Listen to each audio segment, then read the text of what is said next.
Groenlandia no es solo hielo. Bajo tus pies, virus antiguos duermen dentro de glaciares que nunca se han derretido. En la oscuridad bajo la superficie, tiburones de 500 años se deslizan sin hacer el menor ruido. Lagos enteros desaparecen de la noche a la mañana y no dejan ni rastro. Pasé meses estudiando esta isla, y cuanto más profundizaba, más inquieto me sentía. El último dato de esta lista todavía no logro sacármelo de la cabeza. Abramos en el número 10, con una criatura que desmanteló en silencio todo lo que yo creía saber sobre lo que significa estar vivo. Cuando me topé por primera vez con investigaciones sobre las ballenas boreales frente a la costa de Groenlandia, estuve a punto de descartarlas. Ballenas, bien. Grandes, impresionantes, claro. Pero luego leí las estimaciones de edad y tuve que dejar el móvil a un lado un segundo y quedarme simplemente con lo que estaba leyendo. Las ballenas boreales, Balaena mysticetus, son los mamíferos más longevos de la Tierra, y no por poco. No de una forma ambigua o difícil de verificar. Los científicos han encontrado ejemplares con antiguas puntas de arpón de piedra incrustadas en su grasa, arpones de un tipo que dejó de fabricarse a mediados del siglo XIX. Eso significa que estos animales ya estaban vivos cuando Abraham Lincoln aún era un joven abogado practicando en Illinois. Algunos de ellos ya habían superado con creces la mediana edad cuando comenzó la Guerra Civil estadounidense. Investigadores que utilizaron una técnica llamada racemización del ácido aspartico, que mide los cambios químicos en las proteínas del cristalino del ojo y que se acumulan a un ritmo predecible a lo largo de la vida, han confirmado edades superiores a 210 años en individuos concretos. Déjame darte una referencia concreta para esa cifra. Hace 210 años, Napoleón seguía vivo. Estados Unidos aún no había librado una segunda guerra contra Gran Bretaña. Beethoven seguía componiendo, y en algún lugar de las aguas frías, grises y salpicadas de hielo frente al noreste de Groenlandia, nació una ballena boreal, tomó su primera bocanada de aire y empezó una vida que todavía no ha terminado. Sus cuerpos parecen casi diseñados para este tipo de resistencia, no de la manera dramática y visible de algo hecho para la velocidad o la fuerza, sino de una forma silenciosa, celular, que los científicos todavía están tratando de entender del todo. Su tasa metabólica es extraordinariamente baja. El agua casi helada en la que viven ralentiza los procesos bioquímicos que generan el daño celular que mata a la mayoría de los mamíferos. Pero además de eso, estudios genéticos publicados en la revista Cell Reports han identificado mutaciones únicas en el ADN de la ballena boreal, mutaciones concentradas en genes asociados con mecanismos de reparación del ADN, regulación del ciclo celular y resistencia al cáncer, que no aparecen en ningún otro lugar del reino mamífero con una configuración parecida. No solo viven mucho, su biología parece resistirse activamente al deterioro y repararlo, ese mismo deterioro que acaba con todo lo demás.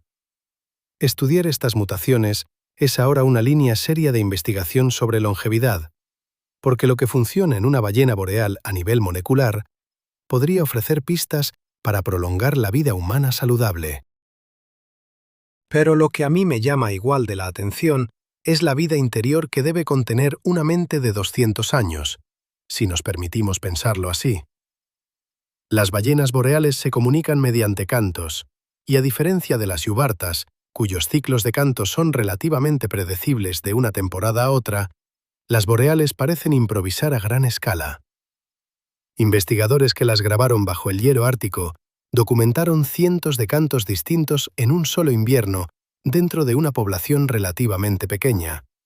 Cantos estructuralmente complejos, melódicamente variados y al parecer inventados sobre la marcha. No tenemos ningún marco para saber qué información o experiencia podría quedar almacenada en la mente de un animal que ha estado aprendiendo, orientándose y comunicándose durante 2 siglos. El océano en el que nació no es el océano en el que nada ahora. Los sonidos han cambiado. El ruido de los motores, el sonar militar, el zumbido mecánico y grave de las rutas marítimas que ahora existen, donde antes solo había hielo y silencio. Ha oído cómo el mundo cambiaba a su alrededor en tiempo real. Pienso en ese animal saliendo a la superficie en algún lugar frente a la costa de Groenlandia, ahora mismo, expulsando una columna de vapor al aire a -20 grados Celsius, con su aliento visible durante un instante y luego desapareciendo. Ya era viejo antes de que cualquier ser humano vivo diera su primera bocanada de aire. Lleva en su cuerpo una historia a la que ninguna persona viva puede acceder ni compartir. Y sigue ahí fuera. El 9º puesto va para algo que, sinceramente, no esperaba encontrar en la literatura científica: el hecho de que los icebergs cantan. La primera vez que me topé con esto fue en un artículo publicado en Geophysical Research Letters por un equipo de sismólogos que estudiaba la actividad sísmica cerca de las plataformas de hielo frente a Groenlandia y la Antártida. No estaban buscando música. Intentaban entender el comportamiento del agua de deshielo dentro y debajo de las estructuras glaciares, una cuestión de ingeniería muy práctica con implicaciones directas para las previsiones del nivel del mar. Lo que encontraron, enterrado dentro de los datos sísmicos que estaban recopilando, fue algo que nadie se había propuesto hallar: temblores armónicos estructurados. No ruido aleatorio, no el crujido irregular y mecánico que uno esperaría de un gran bloque de hielo sometido a tensión. Temblores armónicos, con frecuencia, ritmo y tono.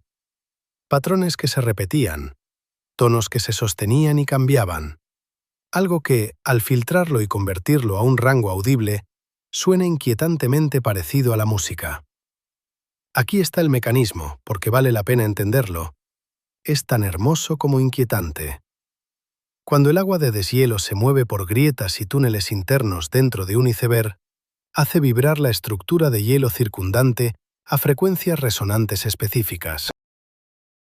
Es la misma física que hace que una copa de cristal suene cuando pasas un dedo húmedo por el borde, o que un órgano de tubos produzca sonido cuando el aire circula por un tubo de una longitud concreta.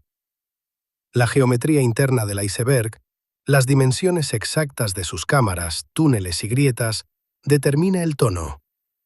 A medida que el iceberg se derrite, a medida que su estructura interna cambia bajo su propio peso, a medida que se desprenden fragmentos más pequeños o se vuelve a congelar parcialmente en distintas configuraciones, el tono cambia. Algunos icebergs producen drones largos y sostenidos que se mantienen durante horas. Otros van cambiando de tono de forma continua en patrones que se repiten como un pulso lento y glaciar. Suben casi imperceptiblemente, vuelven a bajar y suben otra vez. Lo que descubrieron los investigadores fue que esto no era solo un fenómeno acústico interesante. Era un diagnóstico. Vieron que podían seguir el estado estructural interno de un iceberg, cuánta tensión mecánica soportaba, si un desprendimiento era inminente, cuánta agua líquida estaba moviéndose activamente por su interior, simplemente analizando su firma armónica en tiempo real. Una vibración baja, estable y profunda indicaba integridad estructural. Un patrón de frecuencias en ascenso y cada vez más caótico indicaba que la fractura interna se estaba acelerando y que un gran desprendimiento estaba cerca. El iceberg estaba emitiendo su propio estado, de forma continua, en un lenguaje que ningún ser humano había sabido escuchar. Pasé una tarde entera revisando grabaciones que los investigadores habían captado frente a la costa de Groenlandia, ralentizadas, filtradas y convertidas al rango audible. La experiencia fue realmente extraña. Tonos bajos y sostenidos que cambian tan despacio que durante el primer minuto no sabes si de verdad están cambiando. Algo entre el canto de una ballena, un órgano de tubos y la nota más grave de un violonchelo mantenida hasta que el arco se queda sin resina. No da miedo exactamente, pero sí resulta profundamente extraño. Lo inquietante viene de saber qué estás escuchando.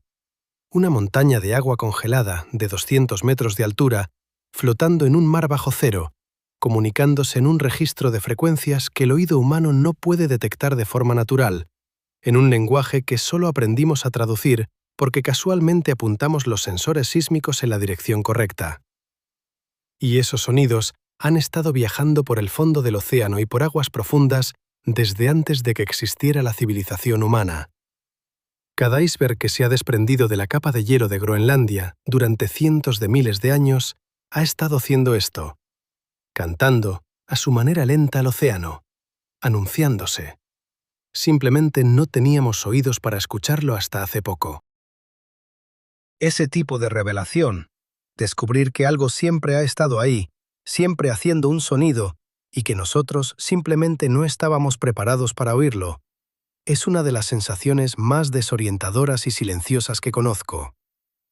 Todavía no me he recuperado del todo.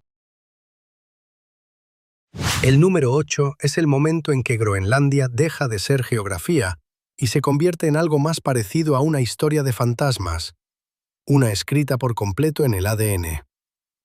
Hace unos 4.500 años, más o menos en la misma época en que se construían las pirámides de Giza, más o menos en la misma era en que la Edad del Bronce empezaba a transformar el antiguo Próximo Oriente, llegó a Groenlandia un grupo de personas. No navegaron, caminaron, o casi. Cruzaron aguas heladas y hielo desde lo que hoy es el Ártico canadiense, avanzando por las costas norte y oeste de Groenlandia y extendiéndose por la isla en pequeños grupos. No eran muchos. Las pruebas que dejaron son escasas, aunque el frío las ha conservado de forma extraordinaria. Herramientas de piedra de una precisión notable, restos de hogares, huesos de animales con marcas de corte, basureros dispersos. Cazaban buey almizclero, foca anillada, beluga, aves. Construían refugios pequeños y prácticos, adaptados a unas condiciones que matarían en pocas horas a un adulto moderno sin preparación. Eran personas hábiles, inteligentes y resolutivas que habían aprendido a vivir en uno de los entornos más duros e implacables de la superficie del planeta. Los llamamos la cultura Sakak, y hace unos 2.800 años desaparecieron. No absorbidos por otro grupo, no expulsados por una población invasora, el registro arqueológico no sugiere desplazamiento ni conflicto. Simplemente dejaron de dejar huellas. Su presencia en el suelo, sus herramientas, sus hogares, sus basureros, todo termina más o menos al mismo tiempo en toda la isla. Uno de los misterios más antiguos y completos de la arqueología ártica, una cultura extendida por un paisaje vasto y remoto que simplemente se apaga, sin dejar explicación alguna. Como hecho histórico, ya me parecía inquietante. Pero entonces leí el análisis genético, y la historia se convirtió en algo en lo que no he podido dejar de pensar. En 2010, un equipo dirigido por el genetista evolutivo Eske Willerslev, de la Universidad de Copenhague, publicó un estudio histórico en la revista Nature. Habían extraído ADN de un mechón de pelo encontrado conservado en el permafrost cerca de la bahía de Disco, en la costa oeste de Groenlandia. El cabello tenía unos 4.000 años. El permafrost lo había mantenido en un estado que hizo posible extraerlo y secuenciarlo. Lo que reveló la secuenciación fue extraordinario y profundamente extraño. Los Sakak no eran los antepasados de los inuit groenlandeses modernos. Ni siquiera estaban emparentados de cerca. Los inuit actuales descienden de la cultura Thule, una migración distinta que llegó más tarde. Los Sakak pertenecían a una migración completamente separada y anterior desde Siberia, una rama de la humanidad que cruzó al Nuevo Mundo de forma totalmente independiente, se extendió por el borde ártico de Norteamérica y llegó a Groenlandia, construyó una cultura, vivió allí durante 2.000 años y luego desapareció sin dejar ni un solo descendiente vivo en ninguna parte del planeta. No son tus antepasados, no son mis antepasados, no son los antepasados de ningún ser humano vivo. Una rama completa del árbol familiar humano, desarrollada en uno de los lugares más remotos del planeta, y luego simplemente terminada.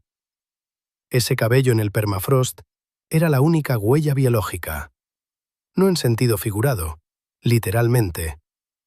Todo lo que quedaba de un linaje humano entero, y su existencia como prueba, dependía por completo de que el frío del suelo groenlandés lo hubiera conservado durante 4 milenios. No puedo evitar pensar en quién era esa persona, en qué pensaba, qué temía, qué amaba. Su lengua se perdió, sus canciones se perdieron, los nombres que dieron a las montañas y bahías que lo rodeaban se perdieron. No sobrevivió nada de ellos salvo un mechón de pelo en tierra congelada, hasta que un científico con un secuenciador de ADN decidió mirar. El séptimo de esta lista no tiene un gran titular dramático en el centro. Lo que tiene, en cambio, es un patrón, documentado a lo largo de décadas en diarios escritos por observadores prácticos y formados, que me resultó más inquietante que cualquier incidente aislado. Groenlandia se encuentra en gran parte por encima del círculo polar ártico. Para las comunidades del norte, lugares como Qaanaaq, el asentamiento habitado de forma permanente más septentrional de Groenlandia, el sol se pone a finales de octubre y no vuelve a salir hasta finales de febrero. No un crepúsculo tenue, no un arco breve y bajo sobre el horizonte. Oscuridad completa, continua, total. 4 meses de ella, sin amanecer, sin anochecer, sin ese aclararse gradual en el horizonte al mediodía que le dice a tu sistema nervioso que ha pasado un día. Solo noche continua, absoluta. Conocí el marco clínico antes de empezar a investigar esto a fondo. Trastorno afectivo estacional, desregulación de la melatonina, alteración de los ritmos circadianos, deficiencia de vitamina D. Estos son los términos médicos y son reales, están bien documentados y se pueden medir. Pero el lenguaje clínico maquilla algo que, en los relatos históricos y en el registro etnográfico, parece considerablemente más extremo que un trastorno estacional del estado de ánimo. No estaba preparado para lo extremo que era. Existe una condición documentada en comunidades groenlandesas y en general inuit, a la que en la literatura etnográfica antigua se ha llamado histeria ártica, descrita en la tradición groenlandesa como pibloktok.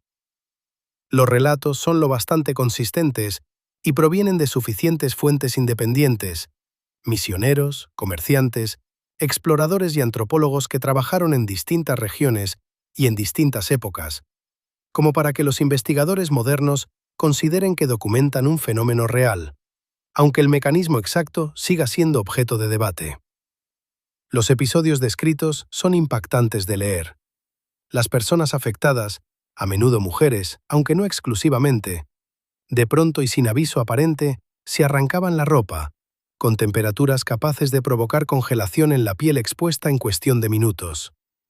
Salían corriendo de su refugio hacia la oscuridad, gritando o chillando, recorriendo distancias y en condiciones que ponían su vida en peligro inmediato. Realizaban acciones repetitivas y sin propósito durante horas, rodar por el suelo, pronunciar palabras en patrones que no tenían sentido comunicativo, imitar sonidos de animales. Se volvían incoherentes, a veces violentas. Y luego, tan abruptamente como había empezado, el episodio terminaba.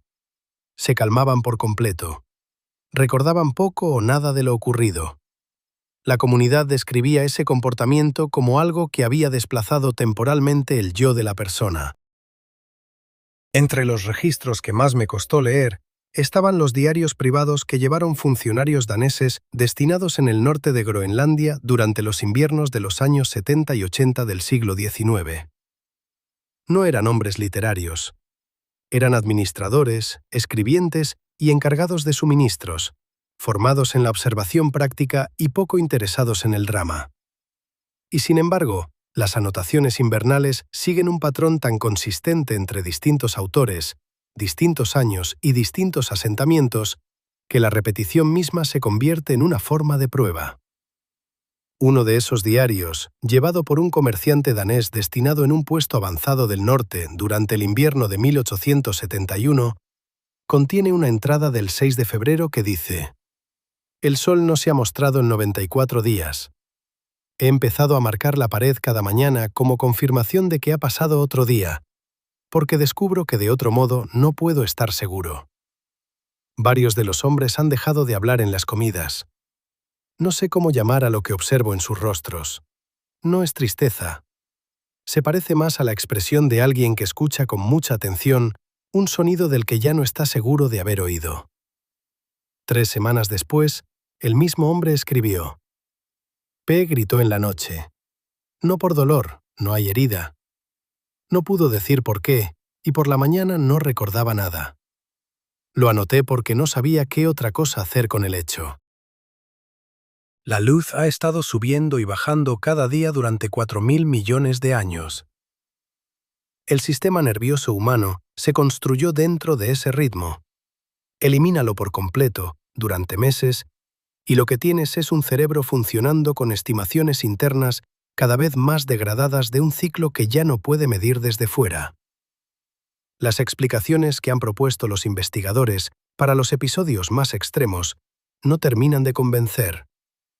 Hipervitaminosis A por una dieta de hígado de foca y oso polar, consecuencias neurológicas de una privación prolongada de luz, la desintegración de la arquitectura circadiana que regula el sueño, la liberación hormonal y la cognición. Ninguna de estas explicaciones por sí sola cubre todo lo que se documentó. Lo que sí puedo decir con certeza es esto. Algunas personas en Groenlandia han vivido esa realidad cada invierno de toda su vida. La misma oscuridad, la misma pared de noche, el mismo cerebro intentando calcular el tiempo a partir de nada. La marca en la pared, contada otra vez. Un día más confirmado, y todavía ahí afuera. Número 6. Una palabra con la que nunca me había topado antes de empezar esta investigación, y en la que no he podido dejar de pensar desde entonces. El Qivittoq es una figura de la tradición oral inuit de Groenlandia. La palabra describe un acto muy concreto. Una persona, abrumada por la vergüenza, por un conflicto irresoluble dentro de su comunidad, o por un dolor tan absoluto que ya no puede seguir cargándolo, abandona el asentamiento humano y se adentra en la inmensidad salvaje del hielo para no volver jamás. No huye a otra comunidad, no busca que la rescaten. Camina, de forma deliberada y consciente, hacia un paisaje donde sobrevivir sin refugio ni equipo es imposible, y elige eso antes que seguir existiendo dentro del mundo social. Quiero dejar claro que esto no es solo una metáfora ni un relato mitológico.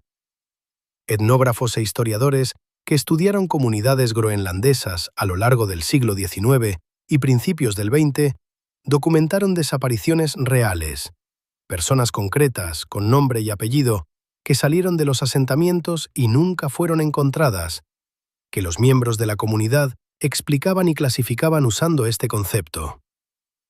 El Qivittoq no era solo un personaje de los cuentos, era algo que pasaba, una práctica real o como mínimo un patrón de conducta real que se repetía con la suficiente frecuencia como para tener un nombre cultural y un marco cultural para entenderlo.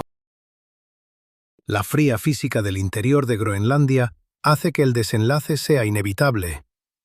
Sin ropa adecuada, refugio y comida, nadie sin equipamiento sobrevive en el interior groenlandés más que unos pocos días, como mucho. Solo las temperaturas, que en invierno alcanzan con regularidad los -40 grados Celsius, son letales para la piel expuesta en cuestión de minutos. No hay carreteras, no hay servicios de rescate, no hay puntos de referencia con los que orientarse en ese interior blanco y gris, uniforme y sin rasgos. Todos los implicados lo sabían. La comunidad que veía alejarse a una persona sabía que estaba viendo morir a esa persona. La persona que se iba también lo sabía. El Qivittoq no era un intento desesperado de escapar hacia algo mejor. Era una elección deliberada del final por encima de la resistencia. Lo que más me inquieta, y a lo que seguí volviendo mientras leía los relatos, es lo que la tradición oral hace con quienes se marchan. Los relatos groenlandeses no tratan simplemente al Qivittoq como muerte, como un final. La tradición los describe como seres cambiados por la naturaleza salvaje, transformados por el hielo, el frío y la soledad en algo distinto de lo que eran. Cazadores que regresaban del interior contaban encuentros con figuras Kivitok años después de su desaparición. Demacradas, vestidas de forma extraña, alteradas en el porte y en el aspecto, moviéndose por el paisaje con una soltura que parecía no del todo humana. Algunos relatos dicen que habían desarrollado habilidades vinculadas al mundo natural que ninguna persona corriente poseía. ¿Son reales esos encuentros? Casi con toda seguridad, no en un sentido literal. Una persona sin equipo en ese entorno muere en cuestión de días. Lo más probable es que esos encuentros sean el producto de alucinaciones provocadas por el agotamiento, de las trampas que juega un cerebro helado y falto de oxígeno cuando llega al límite de su capacidad, o de la elaboración psicológica del duelo a través del marco narrativo que la cultura ofrecía. Pero aquí está la cuestión. Tampoco puedo descartar del todo los relatos, porque son demasiado coherentes, demasiado detallados y demasiado precisos emocionalmente como para ser simplemente inventados. Algo se estaba contando. ¿Qué era eso? Si externo o interno, físico o psicológico, de verdad no puedo decirlo con certeza. Lo que sí puedo decir es esto. La tradición del Kivitok nombra algo real. Una forma de sufrimiento tan completa que la naturaleza abierta y mortal parece preferible a seguir en el mundo. Cada cultura humana tiene su propia manera de entender ese umbral. La cultura groenlandesa le dio una forma, una palabra y un ritual. Y de algún modo, en el marco de la tradición, no está del todo exento de esperanza. Quienes se convierten en Kivitok no desaparecen sin más. Se convierten en otra cosa. El hielo los recibe y los transforma. Si eso es consuelo o advertencia, creo que depende por completo de dónde estés cuando lo escuches. El quinto puesto es para algo que requiere que tengas una imagen muy concreta en la cabeza antes de que te explique el mecanismo, porque el mecanismo, una vez que lo entiendes, vuelve esa imagen bastante más inquietante. Imagina un lago. No un pequeño estanque, sino una masa de agua considerable, de cientos de metros de ancho, extendida sobre la superficie de la capa de hielo de Groenlandia. El agua es fría y de un verde grisáceo, del color del vidrio viejo. El cielo se refleja en ella. El deshielo la ha estado alimentando durante todo el verano, llenándola mes a mes mientras el sol trabaja sobre la superficie helada de arriba. La presión y el volumen de esa agua acumulada son enormes, decenas de millones de litros reposando sobre hielo glaciar antiquísimo. Si te situaras en su borde, oirías el suave chapoteo del agua contra el hielo, sentirías el frío que emana de la superficie, verías la luz pálida del verano ártico extendiéndose en todas direcciones. Y ahora ya no está. No se vació en días ni en semanas, desapareció en horas. Una depresión plana y húmeda donde esa misma mañana existía un lago entero. Esto no es una rareza aislada.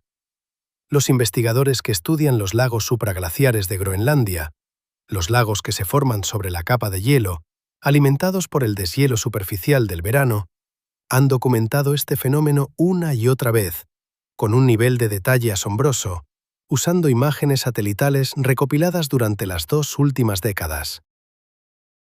Lagos de kilómetros de ancho, con volúmenes de agua que serían importantes bajo cualquier criterio normal, se vacían por completo en periodos que van desde unos pocos días hasta, en algunos casos documentados, menos de 2 horas. Sarah Das, glacióloga del Woods Hole Oceanographic Institution, formó parte de un equipo que documentó uno de estos eventos en tiempo real. Un lago que se vació casi por completo en poco más de 90 minutos, con un caudal máximo que superó temporalmente el flujo del río Mississippi. Su equipo había colocado sensores sismográficos en el hielo circundante antes de que comenzara el vaciado, no porque esperaran algo así, sino como parte del monitoreo rutinario. Lo que registraron esos sensores fue un evento sísmico, una vibración medible en la propia Tierra, causada por el peso y el impacto hidráulico de esa agua al caer sobre la roca madre muy por debajo. Das describió después que sintió el evento antes de poder ver cualquier cambio en la superficie. Una vibración baja que subía a través del hielo y llegaba hasta sus botas, antes de que apareciera cualquier grieta visible o cualquier hundimiento en la superficie del lago. El mecanismo físico es este. El agua pesa. Un gran lago situado sobre un glaciar ejerce una presión enorme sobre el hielo que tiene debajo. Con el tiempo, días, semanas, a veces años, esa presión y la energía térmica del agua tensan la estructura de la capa de hielo hasta que se abre una fractura que se propaga hacia abajo a través del hielo.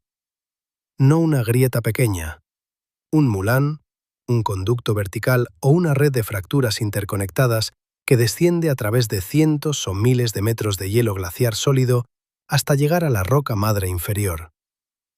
En el momento en que se abre un camino conectado, el lago no se vacía poco a poco desde el fondo. Toda la masa de agua cae.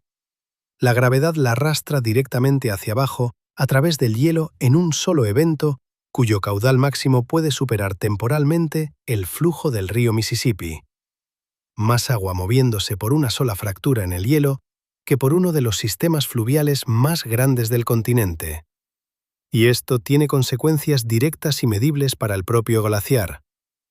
El agua de deshielo que llega a la roca madre lubrica la interfaz entre el hielo y la roca que hay debajo, la zona de contacto que proporciona la fricción que ralentiza el avance del glaciar hacia el mar. Cada gran evento de vaciado reduce esa fricción. Los glaciares que experimentan vaciados grandes y repetidos se desplazan de forma medible más rápido hacia la costa, entregando su hielo al océano antes de lo que predecirían otros modelos. Los lagos que desaparecen no son solo algo extraño. Son parte del mecanismo por el que se está perdiendo el hielo de Groenlandia.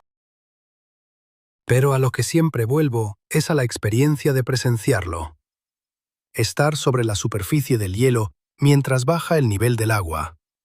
Primero despacio, casi imperceptiblemente, luego 1 metro, luego 5 metros, luego 10, mientras la superficie del lago empieza a hundirse y a inclinarse cuando se abre el desagüe debajo.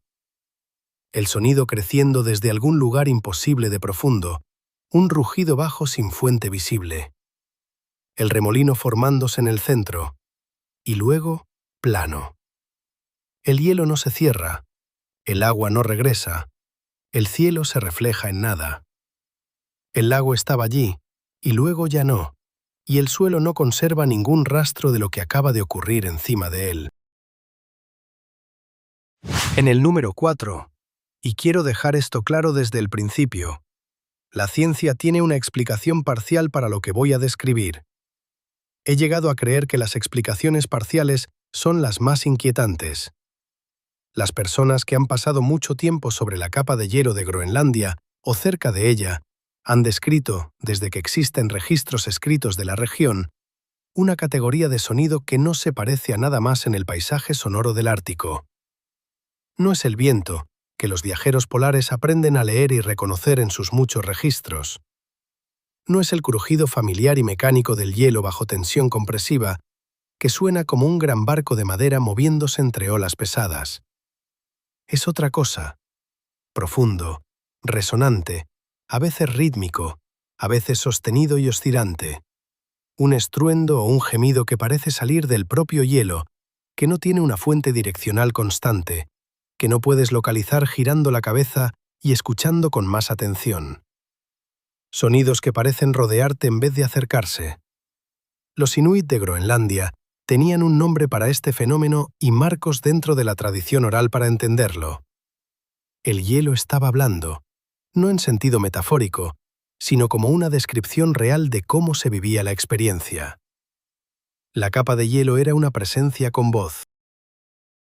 Los relatos de exploradores europeos del siglo XIX, hombres que llegaron con todas las razones para desconfiar de las explicaciones indígenas y que habían sido entrenados para buscar causas racionales a los fenómenos desconocidos, contienen anotaciones de diario cuidadosas y frustradas que describen la experiencia de sonidos que parecían moverse a su alrededor, que parecían venir de todas partes y de ninguna al mismo tiempo, que no podían localizarse ni explicarse.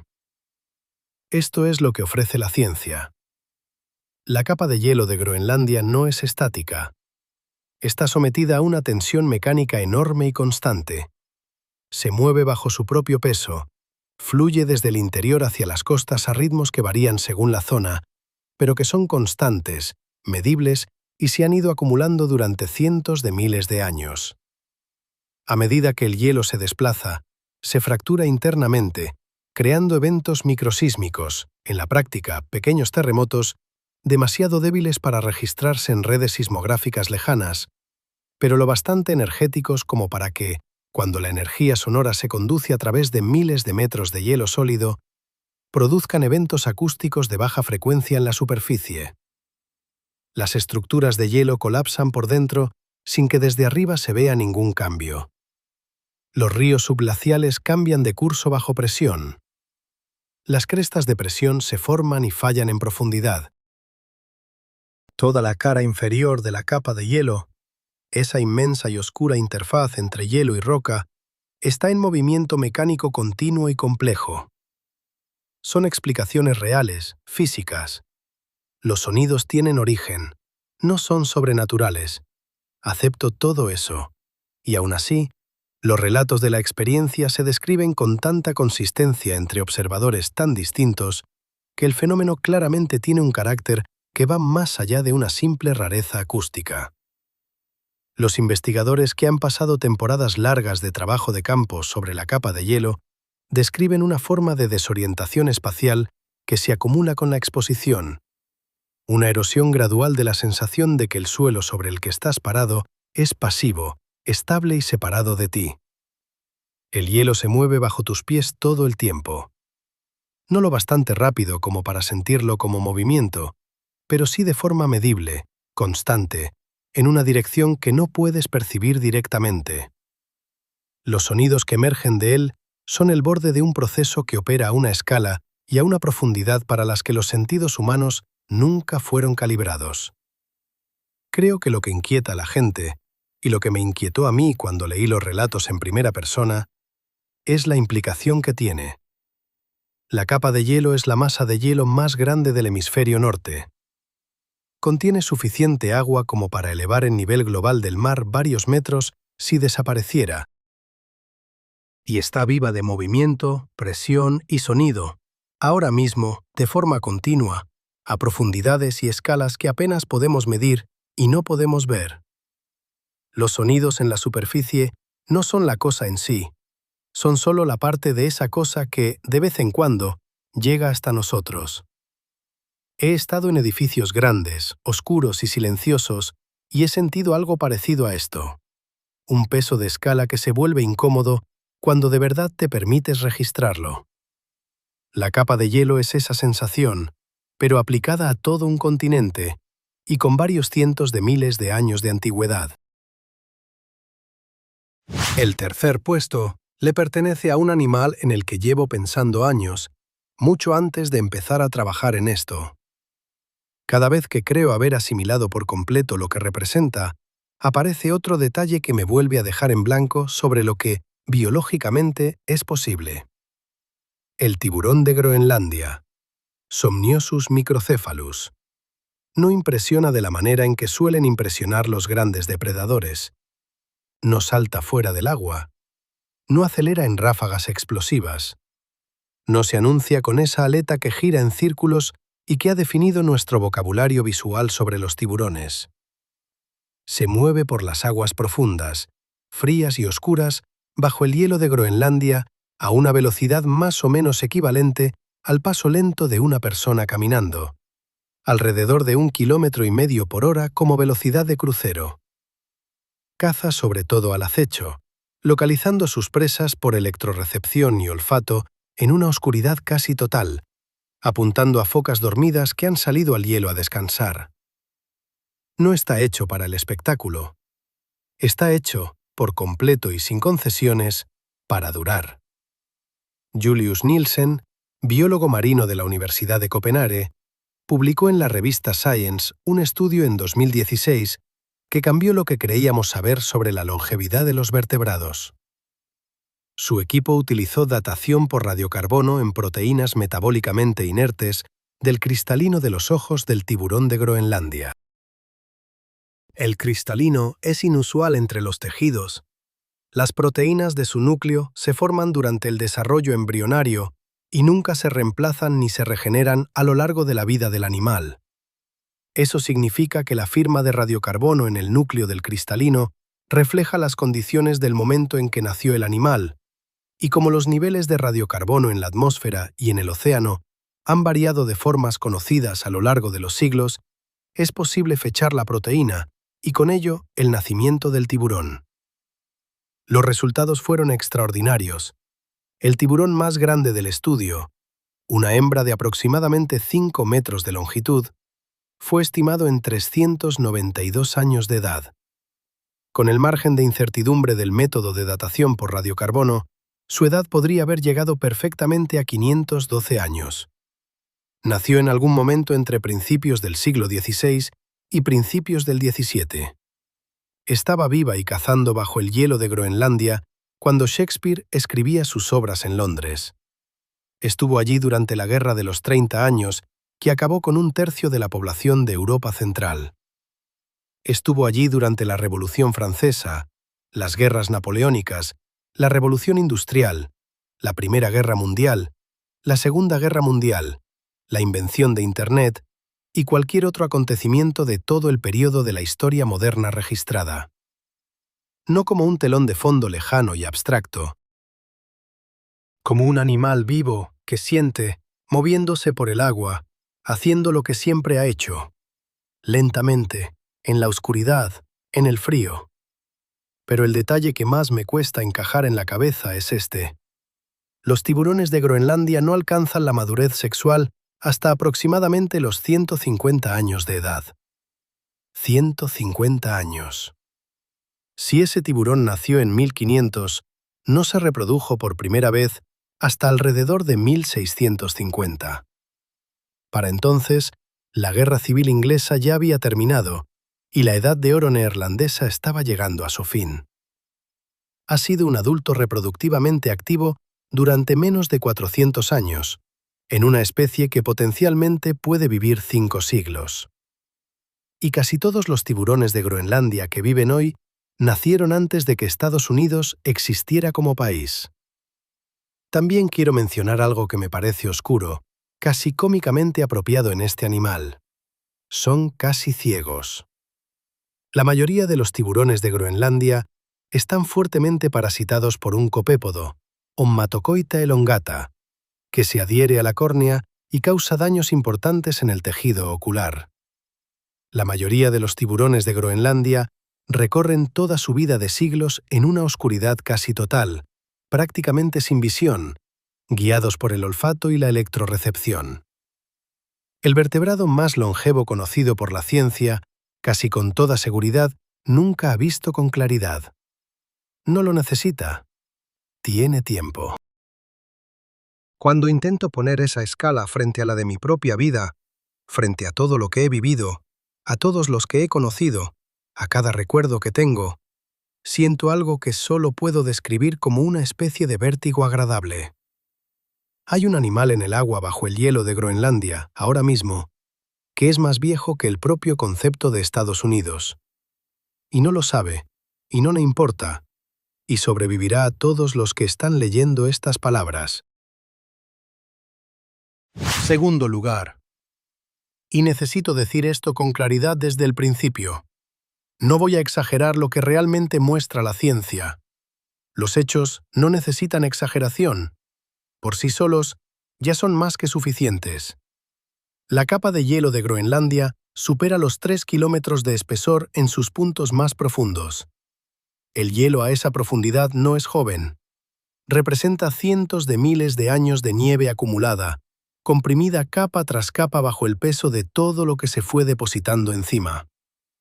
Esas capas conservan, con una fidelidad extraordinaria, las condiciones atmosféricas del momento en que cayó cada una. La composición del aire, la temperatura, la materia particulada, polvo, ceniza volcánica, polen, y la biología que estaba presente, incluidos los virus, incluidas las bacterias, incluido material biológico que estaba vivo cuando quedó atrapado y que el entorno frío, con poco oxígeno y alta presión del hielo profundo, ha preservado en un estado de potencial biológico latente durante escalas de tiempo que no tienen ningún punto de referencia humano. En 2014, un equipo de científicos franceses y rusos que trabajaba en el permafrost siberiano reanimó un virus de 30.000 años de antigüedad, denominado Pitovirus sibericum, que había permanecido congelado desde la época del Pleistoceno. Lo expusieron a un huésped moderno, una ameba, en un entorno de laboratorio controlado. El virus se volvió infeccioso de inmediato. No un residuo, no un registro químico de un virus antiguo, no una estructura que conservara su forma pero perdiera su función. Infeccioso, replicándose activamente, haciendo lo que hacen los virus, entrar en una célula huésped, secuestrar su maquinaria molecular y producir copias de sí mismo. Después de 30.000 años enterrado en suelo congelado, la capa de hielo de Groenlandia no es permafrost. Tiene propiedades estructurales y térmicas distintas y la dinámica de preservación no es idéntica, pero el principio de fondo es el mismo. Frío, oscuridad, poco oxígeno, actividad química mínima, condiciones óptimas para mantener material biológico en un estado que puede reactivarse cuando cambian las condiciones. Los investigadores han identificado ya partículas virales preservadas y secuencias en núcleos de hielo extraídos de Groenlandia y la Antártida que representan decenas de familias de virus antes desconocidas para la ciencia. No variantes ni cepas de familias virales conocidas, linajes completamente nuevos, secuencias genéticas que no coinciden con nada de las bases de datos existentes, procedentes de organismos que circulaban por la biosfera antes de que existieran los humanos modernos, antes de la agricultura, antes del desarrollo de los sistemas inmunitarios de los mamíferos que hoy existen en todas las especies vivas. Un estudio publicado en 2022 por un equipo dirigido por Siping Song en la Universidad Estatal de Ohio identificó 33 grupos de virus previamente desconocidos en núcleos de hielo extraídos de glaciares del Tíbet. Al menos 28 de esos grupos no se parecían a nada catalogado en las bases de datos virales existentes. No procedían específicamente de Groenlandia, pero el hielo de Groenlandia es más antiguo, más grueso y ha sido menos estudiado desde este ángulo que las muestras tibetanas. La implicación se extiende a cualquier sistema de hielo antiguo que esté experimentando un deshielo activo. Y aquí está el punto. A medida que el hielo de Groenlandia se derrite en sus bordes, y se está derritiendo de forma medible, y la velocidad de ese deshielo se ha acelerado, ese material antiguo entra en el agua de fusión, entra en los ríos, entra en las aguas costeras del océano. Parte muere al contacto con las condiciones ambientales modernas. Parte se encuentra con organismos huésped que sí reconoce. La proporción que cae en cada categoría, para cada tipo específico de virus recuperado, no se conoce del todo. La investigación aún está en una fase temprana. Cada año aumenta el número de secuencias virales antiguas y no caracterizadas que se recuperan de núcleos de hielo, y la fracción de esas secuencias que ha sido analizada con algún detalle funcional sigue siendo muy pequeña. No estoy presentando esto como un escenario de pandemia inminente. La literatura científica no respalda ese enfoque, y no me interesa asustarte con algo que no está sustentado. La mayoría de los virus antiguos probablemente atacarían microorganismos, no mamíferos. La mayoría probablemente no sería viable en las condiciones ambientales modernas. Pero la mayoría está haciendo muchísimo trabajo en esas frases, en un campo de investigación donde solo hemos recuperado una fracción diminuta de lo que existe y solo hemos analizado una parte de esa fracción. Lo que estoy diciendo es más simple y más literal. El hielo ha sido un congelador. Lo estamos descongelando. Lo que fue guardado dentro de ese congelador, a lo largo de cientos de miles de años de historia biológica, no lo pusimos nosotros, no lo hemos revisado nosotros y no le hemos preguntado si quiere despertar. Estamos descubriendo lo que contiene mientras se derrite, Y esa es precisamente la secuencia de descubrimiento que menos margen deja para prepararnos ante lo que encontremos. Y aquí está la última entrada, la que más me ocupó la mente que cualquier otra cosa que encontré en meses de investigación, la que vuelvo a visitar en los momentos de calma, y aún así no consigo asimilar del todo. Quiero contarte cómo cambió mi forma de entender esto, porque creo que el cambio es lo importante. Durante la mayor parte de mi vida, pensé en la capa de hielo de Groenlandia como probablemente lo hace la mayoría, como una cubierta. Hielo arriba, roca abajo. El hielo es la historia, el lecho rocoso es solo el suelo, y el suelo es plano, indiferenciado e irrelevante, salvo como punto de referencia para medir qué tan grueso es el hielo que tiene encima. Entonces empecé a leer las investigaciones de Project Icebridge y los estudios de CRESIS, programas de cartografía por radar aerotransportado que, durante años, volaron miles de transectos sobre Groenlandia, rebotando señales de radar a través del hielo y registrando los reflejos de la superficie del lecho rocoso. Los datos que produjeron esos programas no mostraban un suelo plano, mostraban un paisaje completo, detallado, extraordinario, que ningún ojo humano ha visto nunca directamente. Cordilleras bajo el hielo alcanzan más de 2 kilómetros de altura, más altas que cualquier cosa en los Estados Unidos continentales al este de las Rocosas. Entre ellas se abren valles a profundidades muy por debajo del nivel del mar. Canales fluviales serpentean sobre la superficie del lecho rocoso oculto. Canales que transportaron agua de deshielo y escorrentía superficial en una era anterior y que quedaron preservados en la roca con la misma claridad que tendrían si hoy estuvieran expuestos en la superficie. Y luego está el cañón. En 2013, un equipo de investigadores publicó el descubrimiento, usando datos de radar aerotransportado, de un cañón que recorre aproximadamente 450 millas desde el interior de Groenlandia hasta su costa norte. Este cañón es más profundo y más largo que el Gran Cañón de Arizona. Era completamente desconocido antes de los estudios de radar, porque el hielo que lo cubre supera en algunos puntos el kilómetro de espesor. Una formación geológica más grande y más profunda que uno de los paisajes más famosos de la Tierra, existió en completo anonimato, invisible, durante toda la historia de la civilización humana, hasta que por fin desarrollamos la tecnología para ver a través del hielo.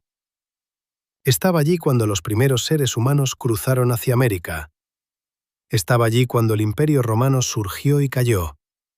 Estaba allí durante cada guerra librada y cada descubrimiento científico realizado. Simplemente no podíamos verlo. Pero lo que de verdad me deja sin aliento, lo que todavía no consigo procesar con claridad, es esto. En 2021, investigadores que analizaban núcleos de hielo perforados en Camp Century, una base militar estadounidense de la Guerra Fría, construida dentro de la capa de hielo de Groenlandia en los años 60 y luego abandonada y sepultada por el hielo acumulado, hicieron un descubrimiento que se publicó y luego no recibió la atención que merecía. En la parte más baja de los núcleos de hielo, el punto más profundo, donde el hielo se encuentra con el lecho rocoso, la perforación no devolvió hielo antiguo y comprimido, devolvió suelo, material orgánico, hojas, musgos, semillas, material vegetal de un paisaje boscoso groenlandés, conservado en el suelo congelado, todavía con estructura celular. Antes de que se acumulase la capa de hielo, Groenlandia no era un páramo helado. Estaba cubierta de bosques, un paisaje con árboles, praderas, ríos, suelo, insectos y aves. Algo parecido al Canadá templado actual o a Escandinavia.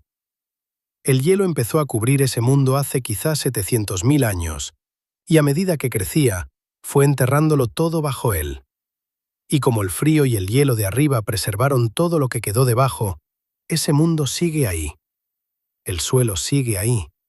Los canales fluviales fosilizados en el lecho rocoso siguen ahí. Y esas hojas, y musgos, y semillas de los árboles y plantas que crecían en Groenlandia antes de que llegara el hielo, siguen ahí.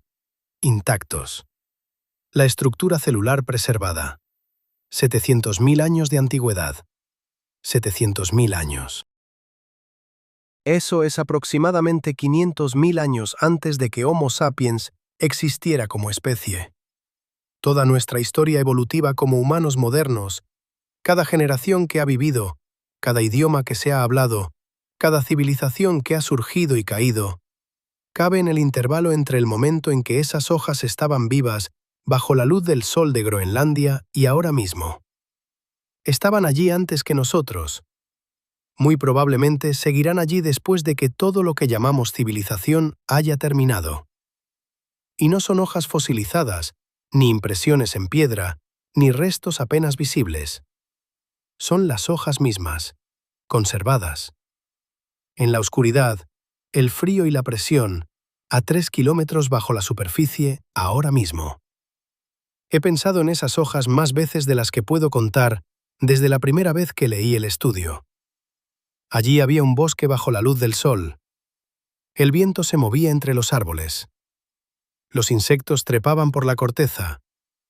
Cualesquiera que fueran los sonidos de ese bosque, pájaros, agua, ramas, los produjo durante miles de años, antes de que el clima cambiara y llegara el frío y el hielo se acumulase encima, hasta que la luz del sol desapareció y los sonidos se apagaron, mientras el mundo de arriba seguía adelante, por completo ajeno a ello, durante toda la historia de nuestra especie. Eso es a lo que siempre vuelvo. Groenlandia no es solo hielo. Es un mundo completo que existía antes que nosotros, preservado en la oscuridad bajo nuestros pies, intacto, todavía ahí, y apenas estamos empezando a comprender lo que contiene.